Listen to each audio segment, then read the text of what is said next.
আবার ফিরা আইলো রে মোহরমের চাঁদ, নবীর বংশ শহীদ হইল কারবালার ময়দান। আবার ফিরা আইলো রে, আবার ফিরা আইলো রে মোহরমের চাঁদ, নবীর বংশ শহীদ হইল কারবালার ময়দান। আবার ফিরা আইলো রে।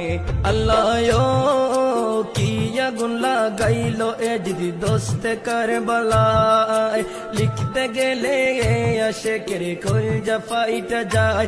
আল্লাহ কি আগুন লাগাইলো এ যদি দোস্তে কারবালায়, লিখতে গেলে আশিকের কলজা ফাইটা যায়। নবীর বংশ শহীদ করলো, নবীর বংশ শহীদ করলো এ জিদা শয়তান। আবার ফিরা আইলো রে, আবার ফিরা